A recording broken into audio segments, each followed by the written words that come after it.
Olá, pessoal! Então, estamos de volta aqui para a parte 2 da nossa aula de ética e relações interpessoais.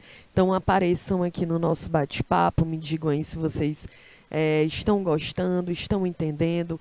Então, a gente agora, para dar continuidade à nossa discussão, nós estávamos falando aqui, né, do caso da Clara Castanho.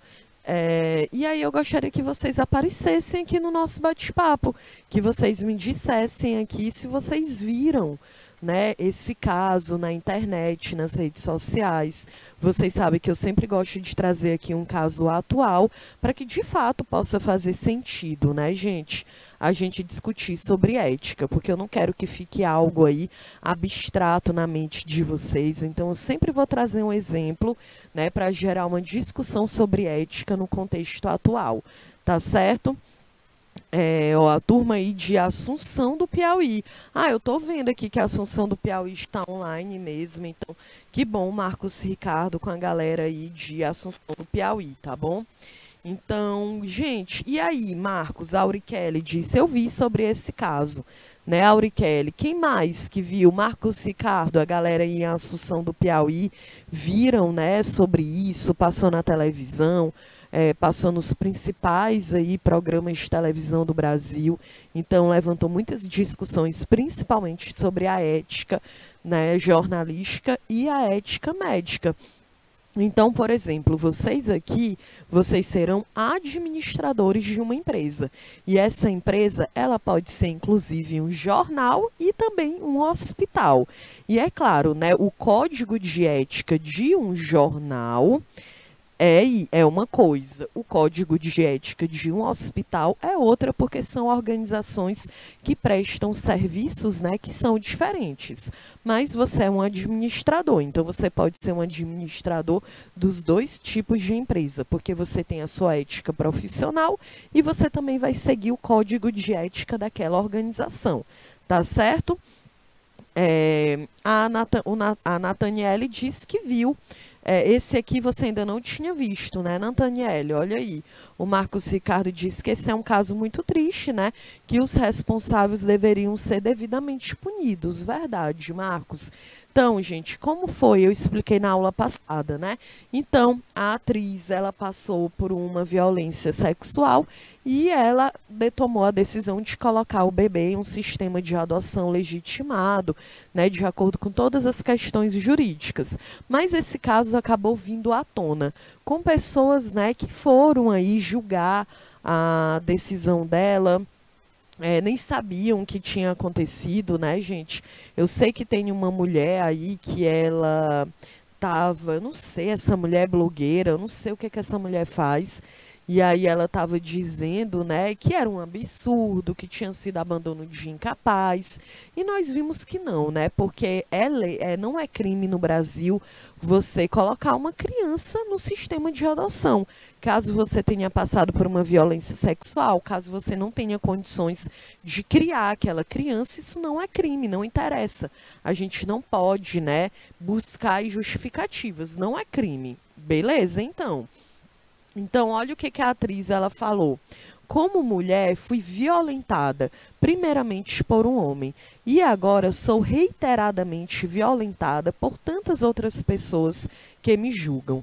Ter que me pronunciar sobre um assunto tão íntimo e doloroso me faz ter que continuar vivendo essa angústia que carrego todos os dias. Gente, então, isso aqui é de fato uma violência muito grande, né?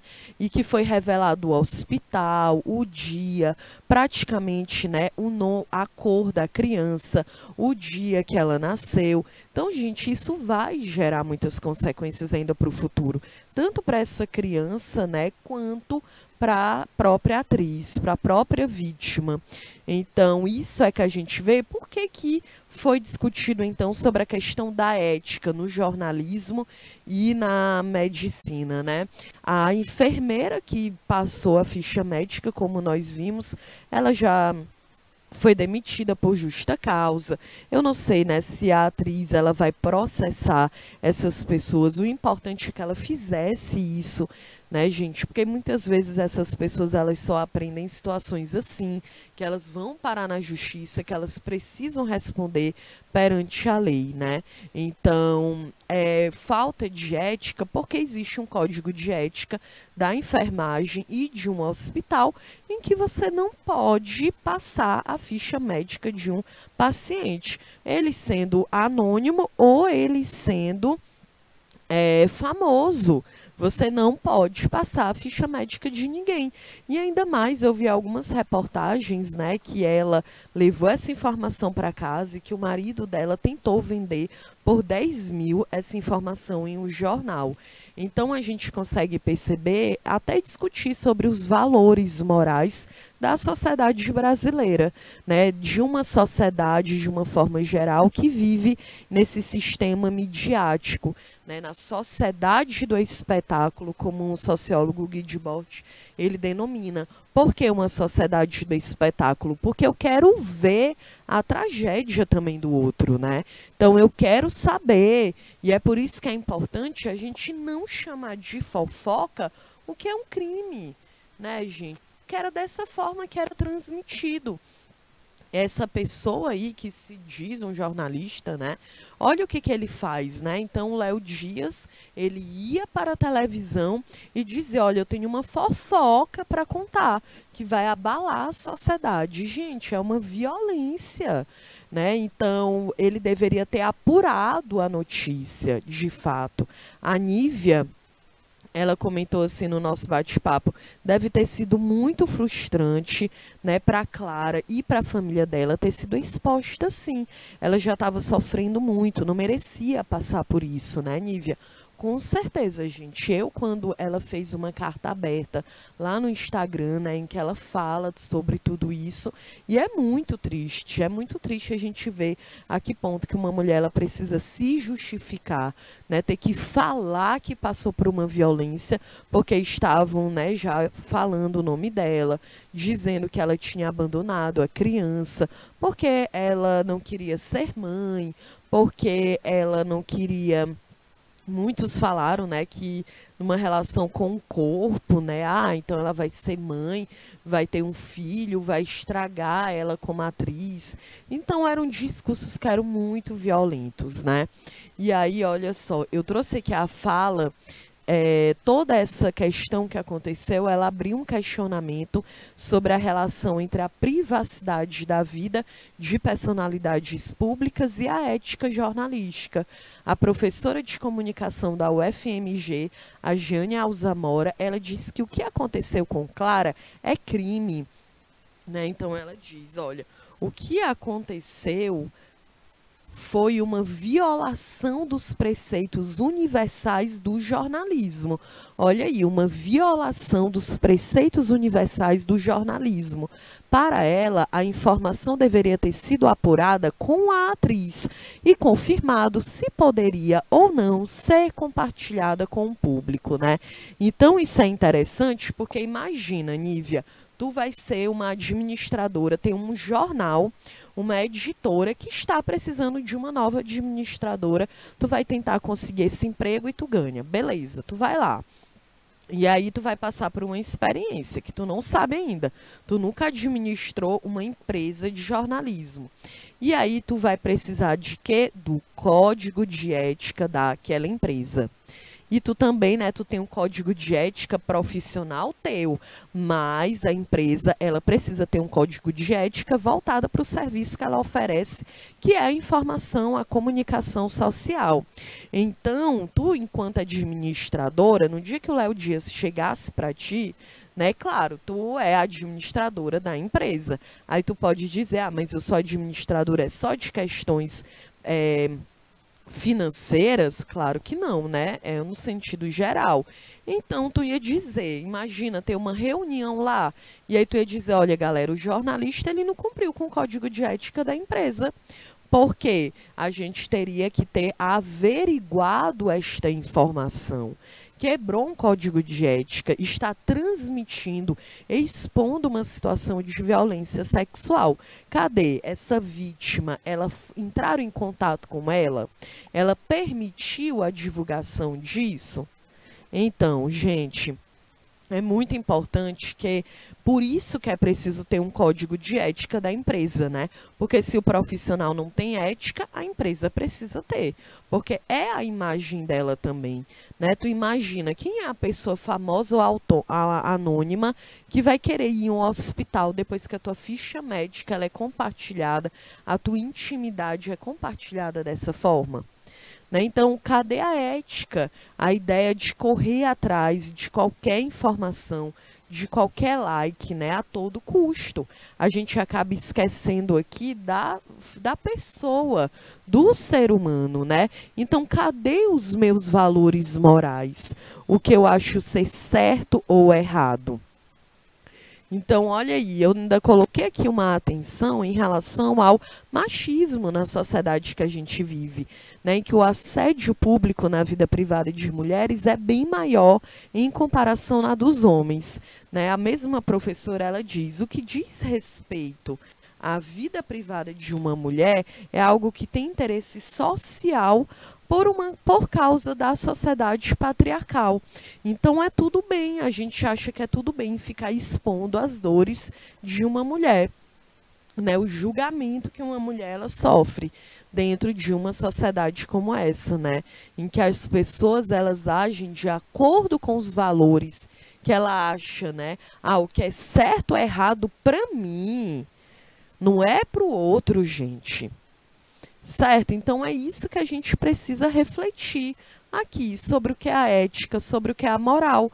Porque no Brasil, então, lembra do caso da criança de 11 anos de idade, que a juíza tomou uma decisão de não permitir ali o aborto, mesmo num caso legal, que era permitido. E aí muitas pessoas falam assim, mas, gente, Deus é a favor da vida. Não é uma discussão religiosa, gente. É uma discussão sobre violência. É uma discussão sobre saúde pública. É isso que as pessoas precisam entender. O seu princípio religioso é o seu princípio. Ele não pode ser colocado acima do coletivo, não. Né? Então eu vejo aí uma galera, né, a galera que, eu sou muito religiosa, eu acredito muito em Deus, eu defendo muito o próximo. Gente, ok, na teoria, porque na prática faz o quê? Faz o julgamento em relação ao comportamento do outro. Acha que o que é certo e errado para você é universal, e não é. Nós vimos que a moral, ela é uma atitude pessoal. Moral é pessoal, ética é coletiva. Certo, gente? E todos os exemplos que eu estou dando aqui são dentro da lei. Dentro da lei, né? Porque a gente sabe que o aborto no Brasil, ele não é descriminalizado. Então, uma mulher que ela praticar o aborto, ela pode ser presa, ela pode pagar na justiça. É óbvio que isso é mais comum acontecer com mulheres pobres, né? E negras, que é justamente a faixa etária de pessoas aí que muitas vezes morrem em um procedimento clandestino. Provavelmente isso não acontece com uma mulher branca e rica, né? Então, e cadê a lei, então? Né, já que se é um crime, né? Então, lembrando aqui que o aborto em caso de estupro é permitido no Brasil desde 1940. Eu estou falando da lei, tá certo? Para depois aí não fazerem interpretações equivocadas, né? Porque falta interpretação no Brasil. Falta interpretação. Então, isso aí a gente precisa compreender que tudo que é feito dentro da lei não tem a ver com seus valores morais ou não. Então, no Brasil, por exemplo, não é permitido escravizar uma pessoa. Se uma pessoa ela trabalhar em situação análoga à escravidão, aquela empresa, ela vai responder na justiça. Aí tu fala, ah, professora, mas eu acho que é ok eu escravizar uma pessoa, aí você é antiética, você é racista e você está cometendo um crime. Você vai pagar na justiça. Não existe essa ideia, né, gente? Mas Deus tocou no meu coração, ele disse sim, eu posso sim escravizar. Não é questão divina, não tem a ver com princípio religioso. Se lá você tem um princípio religioso e você entende que aquilo ali é errado, aí é problema seu, você não faz. Você não quer ir para o céu? Você não faz. Ah, então eu aprendi que na minha igreja é errado fazer uma tatuagem porque eu estou desconfigurando o meu corpo. Aí você não faz a tatuagem. Se eu quiser fazer, é problema meu. Certo? Esse é o grande ponto aqui, gente. Que eu percebo que a ética e a moral, ela é conturbada no Brasil por isso. Porque as pessoas, elas colocam seus interesses pessoais, o que ela julga ser certo ou errado, acima de todo mundo. Ah, então eu acredito que eu não posso fazer, não posso cortar o cabelo e pintar de rosa. Aí você não pinta o cabelo de rosa. Mas se o Marcos quiser pintar, eu posso pintar. Tá certo, gente? E aí, ó, é uma questão, Nathaniele, não é certo ou errado. Se você acha errado, aí você não faz, entendeu? Mas eu não posso julgar uma pessoa que toma essa decisão dentro da lei. Não posso. Não cabe a mim. Não cabe a mim. Então, por exemplo, e tu sabia, Nathaniele, olha, é muito engraçada essa questão da adoção. Gente, o Brasil tem uma fila de adoção enorme. É burocrático. E tem milhares de crianças querendo serem adotadas. E sabe por que é burocrático, Nathaniele? Porque esses casais que querem adotar, eles querem meninas e meninas brancas até 4, 2, 1 ano de idade. Tu sabia dessa realidade? Então, isso a gente precisa se ligar. Por que que não vão adotar a criança que é negra de 10 anos de idade? Não querem ser pais? Gente, é um outro ponto. Então, eu quero ser mãe, mas eu só quero ser mãe se a criança for branca. Ah, então eu quero ser mãe, mas eu só quero ser mãe se a criança tiver até 1 ano de idade. E eu quero ser mãe, mas eu só quero ser mãe se for um menino. É muito problemático, gente. Então, tem criança para ser adotada, sim, entendeu? Então, isso é muito triste. A faixa etária de crianças para serem adotadas no Brasil é acima dos 6 anos de idade. Então, a galera quer ser pai, quer ser mãe e ainda tem a burocracia do Estado, né? Eu vi um caso de uma pessoa que, né, na internet, ela entrou num processo de adoção, passava uma média de 6 anos para tu conseguir adotar uma criança, gente. Então é muita burocracia, né? Então isso é realmente algo muito triste. Porque é claro, aquela criança, ela tá ali esperando, né? Justamente, né? O apoio, existe todo um sistema que é de apadrinhamento, né? Você pode apadrinhar uma criança, mas é isso, é muito burocrático ainda, né? Infelizmente, a gente tem muita burocracia no nosso país. É claro que muitas medidas dessa burocracia é necessário, que é para saber se essa criança, ela realmente vai para um lar seguro, que ela seja protegida, porque muitas, né, foi fruto aí de uma violência sexual, ou era uma criança que vivia um estado de vulnerabilidade. Então, tudo isso é preciso ser levado em consideração, né? É claro. Então, a gente precisa refletir sobre essa ideia da ética, sobre essa ideia da moral, tá certo, gente? A gente precisa aqui entender que são questões de direitos, tá certo? E é na lei. A gente precisa se basear na lei. Então, algo que eu acho errado, eu não faço. Mas aí eu não dito regra para a vida de uma pessoa. Eu agora vou dar uma opinião pessoal minha, Kelly. Eu não tenho coragem de dar nenhuma opinião em relação a uma pessoa que sofre abuso sexual. Porque é uma das violências, gente, é uma das piores violências que existe nesse mundo. É você ter seu corpo invadido. E isso não acontece, não é só com mulher adulta que tem consciência do que é certo, do que é errado, do que é violência, que pode denunciar. Não. Isso acontece com crianças. Crianças são violentadas no Brasil. Criança de 1 ano é violentada no Brasil, gente. Como eu vou fazer? Eu não consigo nem expressar uma opinião sobre isso.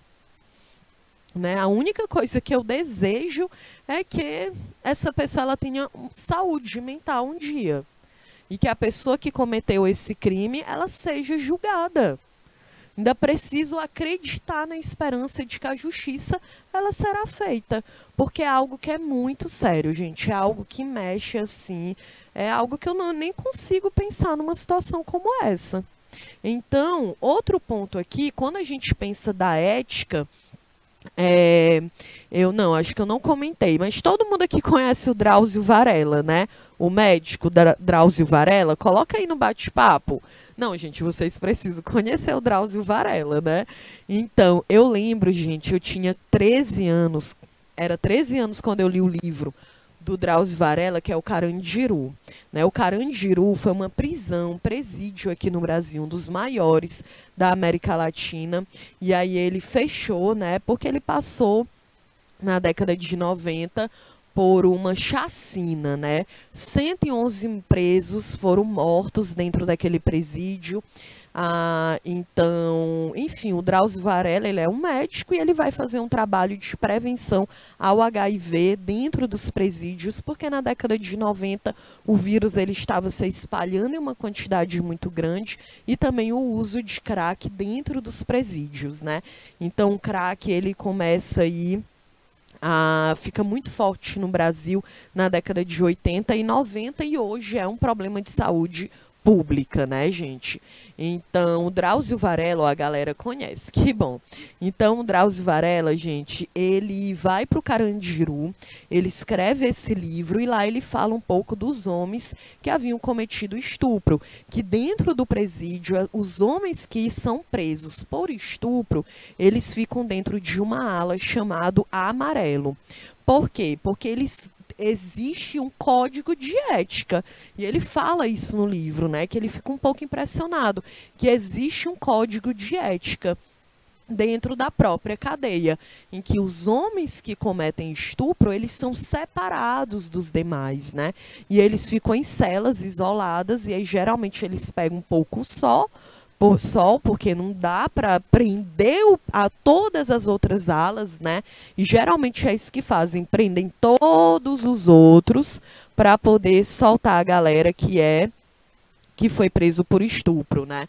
E então eles recebem esse nome amarelo porque eles vão ficando bem pálidos mesmo, porque, enfim, sol é necessário, né? E por que que isso acontece? Por que que isola? Por que que separa? Porque a galera, quando um estuprador entra num presídio, às vezes eles acabam morrendo ali dentro mesmo, né? Claro, é uma perpetuação da violência. E aí, esses códigos de ética, olha como é irônico, né? Então, eu fui preso porque eu cometi um crime de roubo. Matei uma pessoa, mas se entra um estuprador, eu não permito. É o código de ética das prisões. No Brasil e no mundo existe isso, né? Da mesma forma em que também ele fez uma pesquisa, né, sobre as mulheres nos presídios, e as mulheres, né, elas têm um código de ética que elas não aceitam mulheres que foram presas porque mataram criança. Então, essas mulheres, né, que foram presas por homicídio contra criança, também fiquem uma ala separada, porque se elas se juntarem, né, alguém vai morrer. Então, os códigos de ética, né, dentro da sociedade que a gente vive. Então, até mesmo a pessoa que comete um crime, existe um limite para ela. Qual é o crime que ela vai cometer? Porque todo mundo aqui tem uma ideia de que roubar e matar é um crime. Então, eu vou lá fazer um assalto, é um crime. E eu ainda mato a pessoa, né, que é o latrocínio, eu estou cometendo um crime também. Então, todo mundo entende aqui que isso aqui é certo ou errado, que isso é errado, né? E aí essas pessoas, elas também têm um código de ética delas, do que é certo. Né? Então, tem até a piada, né, de dizer assim, olha, beleza, eu assalto, se eu estiver na rua, eu vou assaltar um homem, mas a idosa eu não assalto. Né? Então, é aquela ideia de que são os códigos de ética que existem, a conduta, né, gente? Então, é um ponto aí para a gente, né, mais um ponto para a gente poder refletir. Então, quais são as vantagens do código de ética e conduta? Primeiro, promove o alinhamento de posturas. Os critérios sobre o que é ético e moral são muitas vezes subjetivos. Tá vendo? Então é subjetivo. Eu posso ter uma opinião diferente da Nívia, da Nathaniele, da Auriquele, da Maria Carmen. É relativo. Por isso que é importante ter um código de ética dentro dessa empresa. Porque aí não tem mais questão relativa. Agora é todo mundo, não é pensar da mesma forma, mas é respeitar o código. Então é ter um comportamento, uma postura que respeite o código. Então, se esses valores e condutas não estiverem definidos, é possível que não sejam adotados e praticados por todos os indivíduos. É por isso que nós temos leis que delimitam as posturas dentro da sociedade. É por isso que a gente tem um sinal vermelho, porque eu posso achar que dá tempo de ultrapassar e a Auriquele achar que não dá tempo de ultrapassar. E aí? Existe o sinal vermelho, todo mundo sabe, só dá para passar na hora que tiver verde. É para todo mundo, é um coletivo, né, gente? É por isso que nós temos as leis, que é para dizer quais são as posturas aceitas. Então, nós temos a lei que, no Brasil, eutanásia também gera muita discussão, né? Vocês estão ligados quem é aquele atleta de Fórmula 1, o Michael Schumacher? Coloca aí no nosso bate-papo. O Michael Schumacher, gente, ele sofreu um acidente. Olha, eu não lembro quanto tempo tem, mas eu acho que já tem mais de 10 anos. Não, deve ter mais de uns 5 anos que o Michael Schumacher, ele estava esquiando no sul da França e ele acabou caindo, bateu a cabeça e a família nunca mais revelou o caso dele. Né? A gente não sabe qual é o estado de saúde do Michael, mas ele está vivo. Tá dentro de casa, né? Parece que ele tem uma UTI montada dentro de casa e a família não fala, não deixa ninguém ver, não dá entrevista para ninguém, só vai na casa quem de fato é da família. Ó, foi em 2013 que a Yara, nossa, pois já vai fazer 10 anos, né? Que ele tá assim. Gente, eu acho esse caso muito doido, porque é um mistério. O cara já tá há 10 anos, gente, que o cara vive respirando com a ajuda de aparelho. Teoricamente, essa é a ideia, né? Que ele está ainda... Ele teve aí um atraso, né?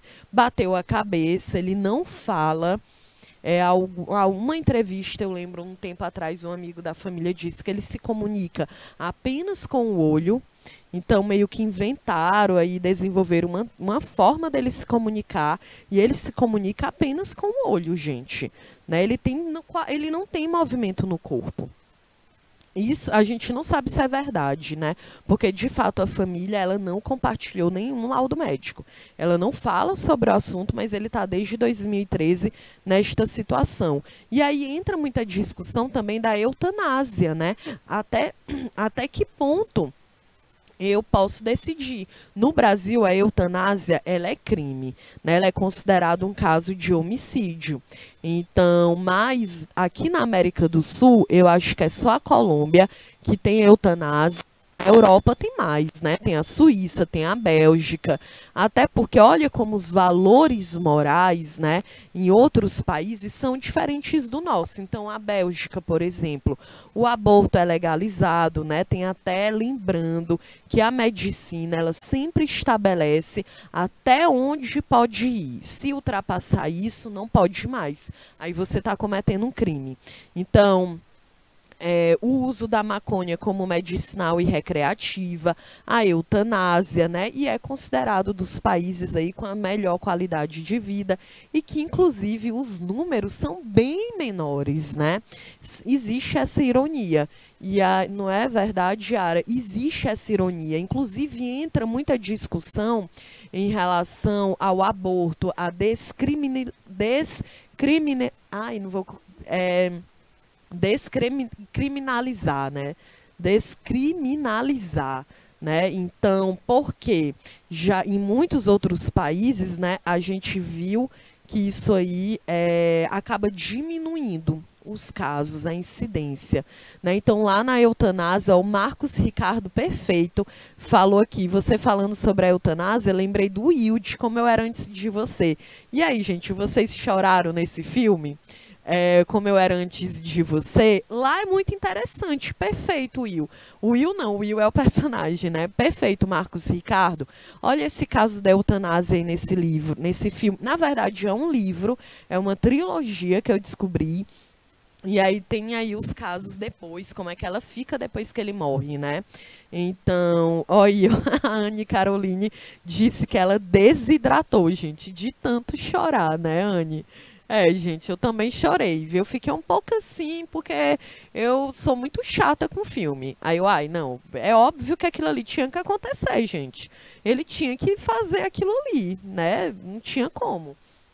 Na história do filme, no enredo, né? Teria como. Então é interessante, para quem não assistiu, né, como é que é o filme? A gente tem um caso de um jovem bonito, rico, né, que gostava de esporte, de viver a vida, e ele acaba sofrendo um acidente. Ele também está esquiando, né? E aí ele acaba sofrendo um acidente, ele bate a cabeça e ele fica tetraplégico, em que ele fica com o corpo parado do pescoço para baixo, né? Então, ele precisa ser cuidado o tempo inteiro, ele perde a independência, ele perde a autonomia, e é claro que aquilo ali lhe gera um impacto psicológico. E aí vem a Emilia Clarke, né, que eu não lembro o nome dela lá, mas eu sei que ela é a mãe dos dragões, né, do Game of Thrones, e aí ela vai para cuidar dele, ela vai ser uma espécie de cuidadora. E é interessante porque eles têm personalidades bem diferentes, né? E aí o romance, ele quer muito te pegar naquela ideia de dizer assim, né? Olha, então eu vou cuidar de você. A gente vai ser muito feliz pro resto da vida, né, gente? Só que, gente, não é assim, né? Eu achei que é coerente aquele filme, porque o cara fala, olha, não é assim, você tem sua vida, eu tenho a minha, não tem como ele viver numa ideia de que agora que ela apareceu, ele vai ser feliz. Ele depositar uma expectativa de bem-estar e de felicidade em outra pessoa, gente. Senão ela vai ter que estar lá, ó, toda hora superando as expectativas do Will, né? Não tem como. Ela vai ter que ser feliz e alegre 24 horas por dia? Não, porque ninguém consegue isso. Da mesma forma que ele não consegue. Então, eu acho que é um final coerente, viu? E aí, ele toma essa decisão. E levantou muito essa discussão da eutanásia, né? Porque ele, no caso, ele está consciente. Ele diz, olha, galera, eu estou consciente. Para mim, isso aqui não faz sentido. Então, eu não quero mais. Ok, é uma consciência, né? Então, a eutanásia ela é permitida nesses casos, né? E existem outros casos, que é quando ocorre a morte encefálica, né, a morte cerebral, e aí a família é comunicada e a família também pode tomar essa decisão de dizer, beleza, então desliga os aparelhos, né? Então, isso aí é justamente para a gente entender como a moral e a ética A ética, ela não é relativa, a moral é. A moral é relativa. Porque se na Bélgica a galera faz eutanásia, é legitimado na lei. Ninguém está cometendo um crime. Ah, professora, mas eu acho errado. Não é questão de acho, não é questão de opinião. As pessoas, eu, vocês, a gente tem esse problema de achar, ah, é minha opinião. Gente, não é opinião, é lei. Ou é lei ou não é. Ah, eu acho que a minha opinião eu posso matar. Claro que não. Se tu cometer isso, tu não vai ser preso? Então, não é questão de achar certo ou errado. É questão também do que está dentro da lei, do que é permitido dentro da lei, né? Agora, pensando aqui nas questões jurídicas, né? Então, a eutanásia, ela é assim, certo, gente? Então, tem países que é legalizado e tem países que é um homicídio. Aqui no Brasil é um homicídio, né? Então, por isso que a gente precisa entender que a moral é os meus valores. E os meus valores, eles importam é para mim. Eu não posso achar que os meus valores devem ser colocados para o outro. Tá certo? Então, olha aqui. É por isso que nós temos leis que vão delimitar as posturas morais aceitas na sociedade. Pela mesma razão, é importante que as empresas elaborem o seu próprio código de ética e conduta. Aí tu vai administrar uma empresa, tu chega lá e essa empresa, ela não tem código de ética. A Nívia, a Nathaniele, a Maria Carmen precisam fazer o código de ética, que é para delimitar a postura dos teus funcionários. Então, assim, todos os integrantes da organização, e claro, sua própria postura, né? Bem como parceiros, fornecedores, investidores, estarão alinhados e adotarão as mesmas posturas. Dessa forma, evita-se que cada um tenha a própria interpretação. Claro, gente, é um código de ética. Não dá para a gente trabalhar numa empresa e eu achar que algo está certo e a outra pessoa não, vira uma bagunça. Pode ser prejudicial para a imagem daquela empresa. Então, lembra o hospital. O hospital em que a galera lá no hospital vaza a ficha médica. Aí eu sou administradora da empresa. Aí eu fico, gente, a Nívia, ela compartilhou o nome da paciente. E agora eu faço o quê? Ela teve uma atitude errada ou certa? Porque eu sou administradora, eu não sou enfermeira. Aí é que é preciso o código de ética da empresa. Porque a Nívia vai lá no código de ética da empresa e vai estar lá claro.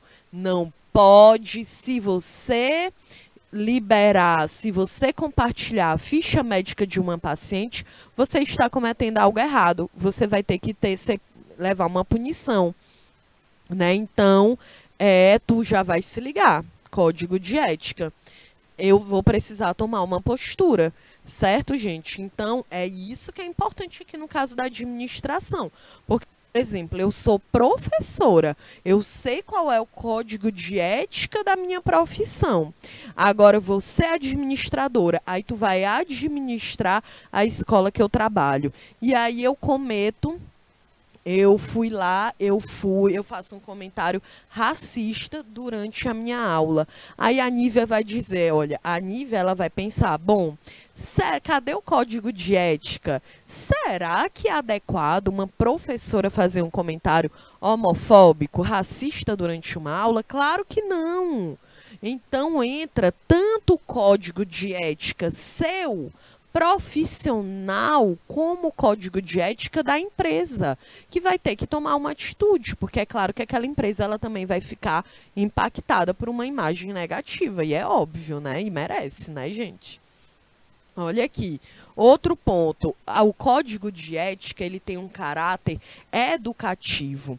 No livro Ética na Gestão Empresarial, Francisco Gomes de Matos define o código de ética como a expressão da cultura ética.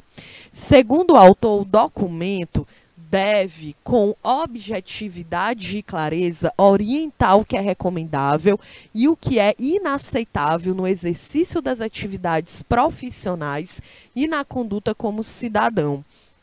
Então, eu tenho que ter objetividade, tem que ter clareza, tem que dizer o que é permitido e o que não é.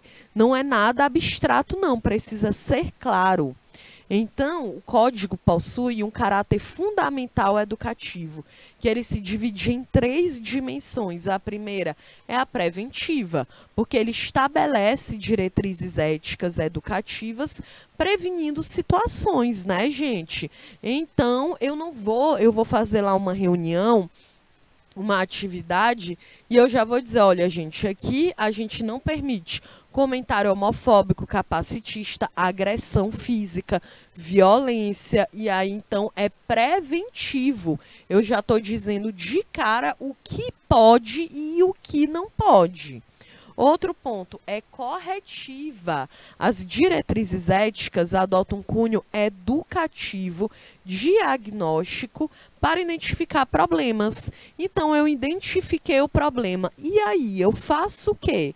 Eu tenho uma funcionária que ela só sabe fazer comentário capacitista. E ela acha que é engraçado, porque tem gente que é inconveniente e acha que é engraçada, né, gente? Eu sou administradora. Existe um código de ética. Eu vou fazer o quê? Olha, galera, vamos tentar resolver o problema. Já identifiquei o problema. Eu posso chamar essa funcionária para ter uma conversa, para dizer, e aí, minha filha, como é? Você vai continuar reproduzindo esse tipo de comentário? Porque a gente tem coisas que fogem aqui ao bom senso. Tem coisas, gente, que é só bom senso. É bom senso, eu não sei nem o que dizer. Tem pessoas que não têm um mínimo de bom senso, de respeito ao outro, né? Então, acho, não, beleza, é o que eu penso, tá valendo. Não. A gente vive num coletivo com outras pessoas, a gente impacta a vida, a atitude de outras pessoas também. Então não dá pra gente ficar nessa aí do que é certo ou errado pra mim e acabou. Claro que não, você convive com outras pessoas. Então você também precisa saber respeitar, né? Outro ponto é educativo saneadora. Propõe punições, gente, claro. Né? Então, a enfermeira lá, que ela divulgou a ficha médica da atriz, ela foi demitida, porque era algo que ela quebrou completamente com o código de ética do que era esperado dela, tá certo? Então, esse é o ponto para a gente refletir. E aí, o que é permitido, o que não é permitido, tá certo? Outro ponto. Protege a empresa e os colaboradores. Desvios de conduta dentro e fora do ambiente de trabalho podem prejudicar a imagem da empresa. Claro, gente, muitos casos nós já vimos aí, né? De jornalistas ou de pessoas famosas ou de administradores que estavam aí, né, na noite, por exemplo. E aí comete um crime, a empresa, automaticamente a pessoa é ligada à empresa. Então imagina, eu estou aqui, o professora Kelly, falando 2 horas de ética.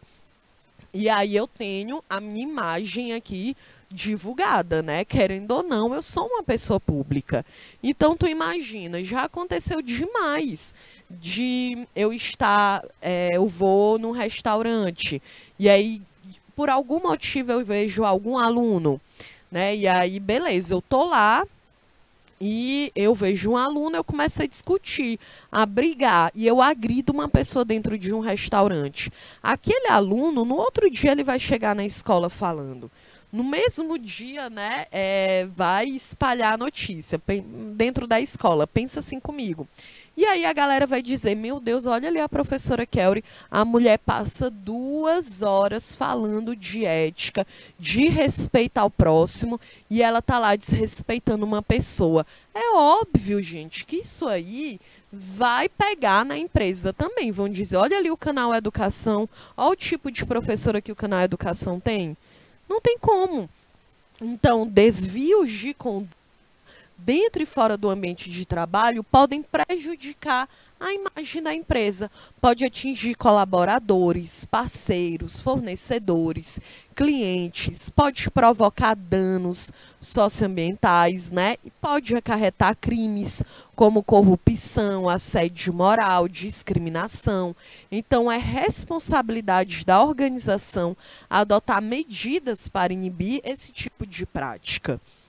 Então, há uma série de recursos que podem e devem ser utilizados pela empresa com esse objetivo, né? Como programas de compliance, que é o código, mas é o código de ética e conduta, que é o documento que dará sentido e respaldo a essas ações, né? O que é esse compliance aí?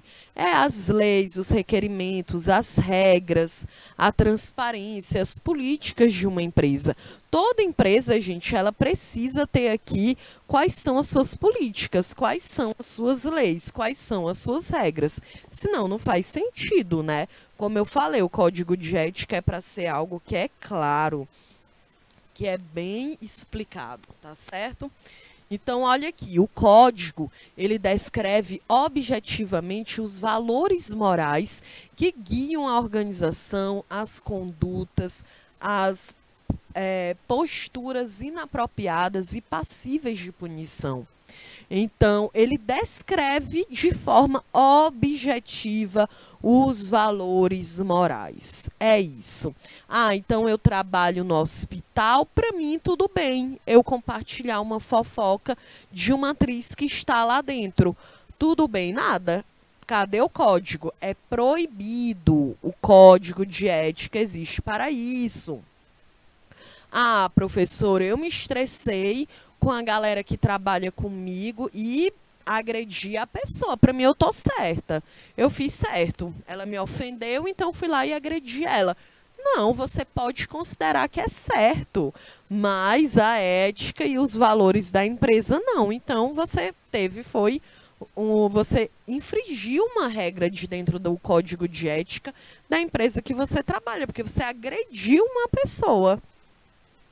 Então, uma vez que essas normas, gente, elas estão estabelecidas, elas estão disseminadas, cada pessoa ou organização que se relacionar com a empresa assumirá o compromisso de seguir regras determinadas, né? Então, o código de ética e conduta, ele se converte em um importante instrumento de proteção da empresa, né?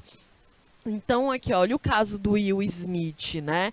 Eita, o caso, a Yara falou aqui, nossa diretora de TV, do caso do Will Smith. Eita, polêmico. Eu amo essa aula porque tem muita polêmica, né? A gente já discutiu de aborto, de adoção, a gente já discutiu sobre eutanásia, e agora a gente vai falar do caso do Will Smith. E aí, vocês viram o caso do Will Smith, né? Mas entra também a discussão, né? Lá, muitas pessoas concordaram com ele, tipo, o cara perdeu a cabeça porque o cara tava lá, o Chris Rock, né, gente? Todo mundo odeia o Chris. De fato, parece que todo mundo odeia o Chris, né? Porque muita gente falou que ele foi realmente inconveniente. E sabe o que é, gente?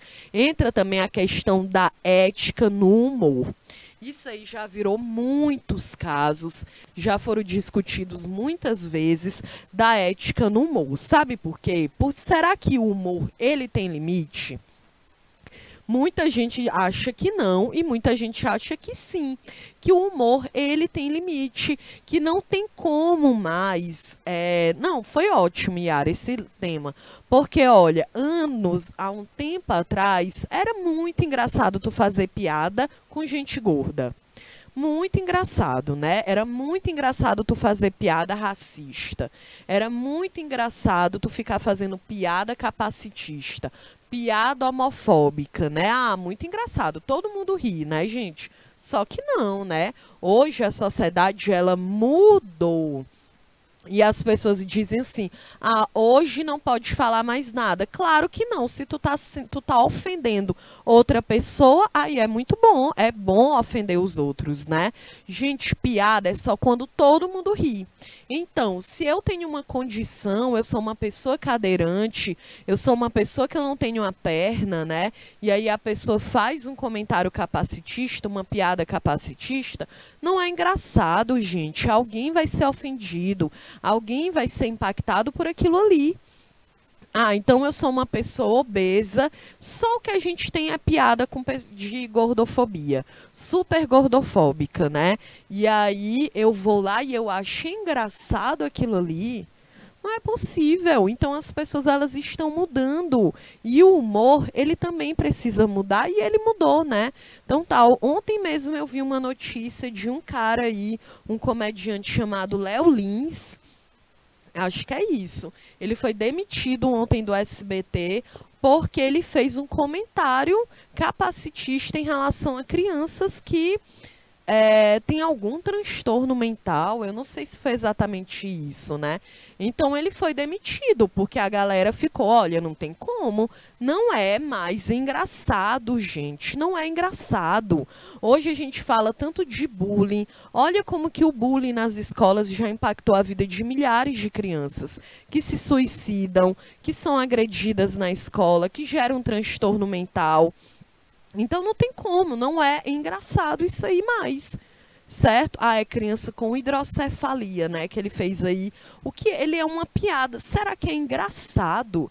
Gente, se pergunta, é engraçado eu fazer uma piada com uma criança, gente, que tem uma doença, que tem uma condição? Não é possível que vocês achem que isso é normal, que isso é engraçado. Então não é essa história. Tem uma galera que gosta de dizer assim, ah, é mimimi. Não é mimimi. Mimimi é a dor do outro que você não sente, que você não sabe. Aí pra ti tanto faz, mas pro outro não. Então entra também a questão do julgamento. Ah, eu só fiz uma brincadeira. É brincadeira, é engraçado se todo mundo ri. E se realmente a pessoa está rindo porque acha engraçado, né? Quantas situações constrangedoras que muitas vezes, né, você aí passa e você fica sem graça, não consegue nem dizer nada, porque não é engraçado. Né? E o caso do Will Smith, vocês viram, a Nívia disse que viu, né? Então, o Chris Rock estava lá fazendo uma piada, né, sobre alopécia, né? Isso eu acho que ela tem alopécia, né? Então ela perde o cabelo e ele faz essa piada, o cara fica lá revoltado e agride. E tem as duas questões, né? Porque se eu agrido, também não é certo. Aqui eu enquanto professora, né? Na minha postura aqui de professora, o que que a gente entende, né? Ele não agiu certo, porque ele agrediu. Ah, mas o cara ficou revoltado. Ficou revoltado, mas não dá pra agredir, né, gente? Então ele poderia ter metido lá um processo judicial nele. Mas não, ele reagiu com uma violência. É claro que o Oscar teve que tomar uma atitude. Muita gente ali do Oscar, eu posso estar lá no Oscar, né, e dizer, eu sou diretora, e dizer, não, realmente o Chris Rock mereceu aquele tapona. Mas eu não posso, porque existe um código de ética. E aí você pode concordar que não, professora, mas olha o que o Chris Rock fez. O Will Smith, ele agiu na emoção. Depois ele pediu desculpa, né, gente? Mas existe um código de ética. E ele quebrou o código de ética. Então, ele acabou sendo aí, né, demitido. Eu acho que eu fiquei bem triste aí pelo Will Smith. O cara é um ótimo ator, né? E vai passar aí mais de 10 anos sem poder concorrer a uma categoria no Oscar. Então são as consequências, né, gente, das nossas atitudes. Ele agiu de forma emocionado. Ele ficou emocionado, a gente acha que a emoção é só chorar de emoção. Não, a raiva, tu também tá emocionado. É quando a emoção é que ela tá guiando as tuas atitudes. Então tu pode ficar emocionado com raiva, triste, feliz. E ele tava com raiva. Então ele agiu pela emoção. Ele foi lá e agrediu o Chris Rock, né? Quebrou o código de ética. Não tem muito o que fazer, né, gente? Infelizmente, né? É isso. Então, olha aí, o código de ética, ele também é um instrumento de transformação social.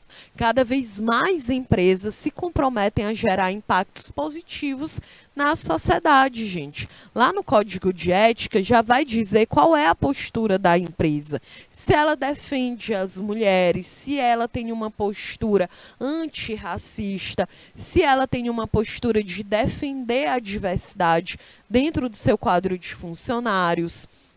Então, o código de ética é bem interessante porque ele dá visibilidade às causas apoiadas, a ações que transformam a sociedade. Nós falamos aqui sobre responsabilidade social, o quanto que é importante. Então, eu vivo dentro de uma sociedade que a minha empresa ela precisa ter responsabilidade social, porque ela também está promovendo o impacto dentro da sociedade.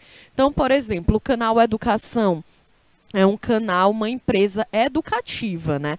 Educativa, ela é uma empresa que tem um serviço, presta um serviço com a educação. Se é com a educação, não tem como. O nosso código de ética é defender o direito de uma outra pessoa, é respeitar as individualidades, é respeitar o estudante independente da sua cor, da sua orientação sexual, do seu gênero. Da sua identidade de gênero, da sua condição econômica, do lugar do Brasil, do Piauí que nasceu. Então, isso é um código de ética que respeite o outro, não é isso? Então, uma empresa assume de forma enfática o combate a problemas como a homofobia, o racismo, a degradação ambiental. E por que eu estou dando esses exemplos? Eu dou exemplos aqui recorrentes. Porque, gente, é o que mais assola esse país. São crimes, né, de homofobia, racismo, a corrupção, a degradação ambiental. Então, é óbvio, se o nome da disciplina é ética, é claro que é preciso, né, quando a gente pensa em um código de ética, que a empresa ela tenha claro, né, que o seu código de ética e conduta é um instrumento ideal para propagar essa postura, para engajar as pessoas, né, e transformar, gerar uma transformação social. É claro, né? Um outro fator aqui é que o código de ética, ele consolida a cultura organizacional. Esse que é um ponto muito importante, porque os valores éticos e morais de uma empresa, quando aplicados consistentemente no dia a dia, consolidam a cultura. Então, tu quer trabalhar em uma empresa que tem como cultura o respeito ao próximo? Todo mundo quer, mas será que é praticado? Porque lembra que a gente discutiu na aula passada, uma coisa é a teoria, a prática é outra, né? Então eu falo, não, com certeza, a minha empresa, ela respeita o outro, ela ela inclui, é uma empresa que inclui, aí não tem ninguém PCD dentro da empresa, que são pessoas com deficiência, não tem ninguém PCD, não tem ninguém negro na empresa. Gente, que diversidade é essa? Não existe diversidade, entendeu? Então, esse é o ponto para a gente poder refletir. Então, o código de ética e conduta, ele assume um papel importante na construção dessa identidade, porque alinha as posturas, fazendo com que todos se comprometam com as práticas que tem nesse documento. Então, não adianta eu e a Anne, a gente trabalhar em uma empresa, eu ter uma postura ética e a Anne não ter uma postura ética. Ela não está respeitando o código de ética da empresa, é claro que isso também vai gerar um impacto. Tá certo? Então, é muito importante que a gente tenha isso aí claro. O código de ética é para todas as pessoas que vivem dentro de uma sociedade. Tá certo? Não é só para mim, não. É para o coletivo, ok? Então, gente, eu tô vendo que a nossa aula tá chegando ao final. Eu trouxe aqui algumas questões, mas hoje a gente discutiu muito, não deu tempo, mas aí na próxima aula eu inicio respondendo. Então, olha aqui, melhora o desempenho e a imagem da empresa, que é justamente o que a gente vai falar sobre isso na nossa próxima aula. A nossa próxima aula, a última do nosso semestre, né? Eu vou trazer aqui o código de ética da administração de forma específica. A gente vai analisar o que é, qual é a postura esperada de um administrador e de uma administradora, beleza? Então, quero agradecer a participação de vocês. Eu adoro quando vocês vêm aqui, colocam suas opiniões, a gente discute, né, que a gente possa expandir a nossa mente, que a gente possa ter um pensamento crítico sobre a sociedade que a gente vive, porque, afinal de contas, é isso que a educação ela se propõe, tanto uma educação básica como uma educação técnica, né? E nós estamos aqui discutindo conteúdos que são fundamentais para que vocês possam ser administradores éticos, administradores que, de fato, respeitem o outro. Certo? Então, eu sou a professora Kelly Campelo. Quero agradecer a participação da Nathaniele, da Auriquele, da Maria Carmen, da Lívia, do Marcos, da Anne Caroline, da Nívia Piotrowski. Eita, Nívia, teu nome aí, tá vendo?